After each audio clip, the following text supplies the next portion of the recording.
Yesterday I was working in my 6 a.m. class, and I was working with Diane, who is I love Diane. I hope she knows that. I hope you know that, Diane. So Diane and I have been working. She's been with me for about 2-3 months, something like that. And Diane started out like everybody else, stiff and weak and hesitant to push, and all the things that we all go through or we all went through when we first started this whole process. And so, I talk to you guys every day and I ask you, how are things going? What's going on? And you tell me my knee hurts, my back hurts, blah, blah, blah. So Diane has been suffering from some lower back pain from time to time. She's got these wonderful grandkids that she takes care of. And I was watching her do, I think it was a kettlebell sumo squat. And I gave her that exercise specifically because if you're picking up grandkids, the best exercise to train for picking up grandkids is going to be, the starting point is going to be a kettlebell sumo squat. And then we're going to work our way up into like lifting them up onto your hip or whatever, that sort of thing. But I had her working with, I think, a 20 or 25, pretty heavy, not light, might have been a 30 kettlebell. And I noticed that what she was doing was she started moving and lifting with her back. And we've talked about this many times, and she knows it. And what we're trying to do is bend the knees. And she's also got arthritis in her knees. Her knees hurt. But we've had a few months now to really stretch her legs out, and she stretches her knees before she gets started, and she's gotten much better. And actually, I think I saw her grab her foot and pull her knee back into her butt. So she's already that flexible now. And so the next thing is going to be, we got to look at her hip flexors. I think those are tight. We've been working on that as well.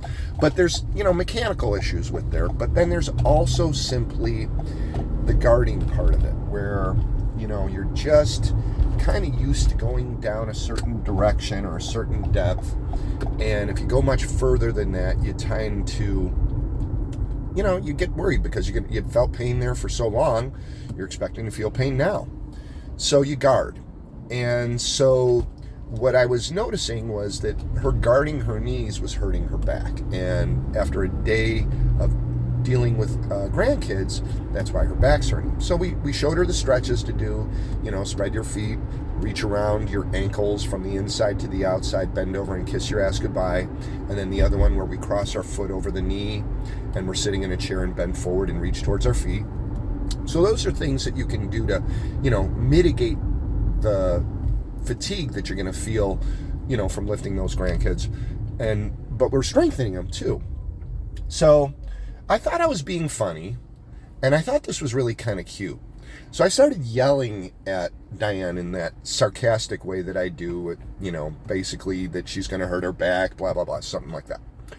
And I wasn't doing the hand manipulation because we've done that. And what I was trying to do was get her to understand the benefit of bending the knee in relationship to the back.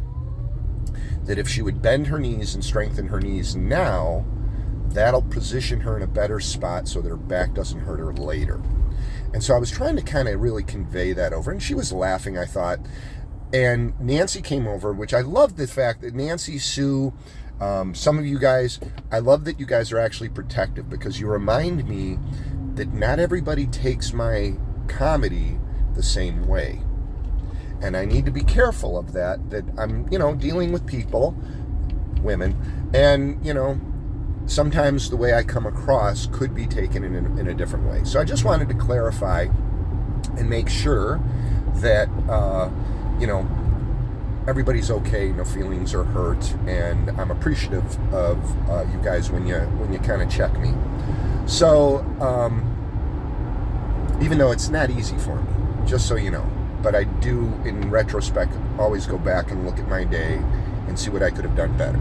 So this is me doing that. So anyways, going back to where we were at there, I think that was the main point that I just wanted to talk about, is kind of address that. there is a reason why I yell. There is a process that I do when I'm teaching and breaking down movements. So the first thing I'll do is I'll look at what's going on. So I do an evaluation and I try to figure out where the problem is. Then I try to address the problem. And there are physical adjustments, such as stretches, but then there's the fear and the psychological stuff. And what I was doing by yelling was I was trying to push past the fear. It's ridiculous. I was making fun of the fear. And I was doing it in a satirical way, I thought. And if we can break through that fear and make it seem silly and funny, then we can remove that fear. It's like when you went to when you were a little kid, you'd go to the haunted house and you were terrified and you had the shakes. Well, the way to get rid of it was to make fun of it. And then you learned to not be afraid. So, there you go. Hopefully that works and you understand the method to my madness. And I always, if something's not working for you, let me know. And I've had to adjust and I've had conversations with people. And, we try to make it work for you. So, have a great day. We fit your goals, we fit your needs, we'll fit you.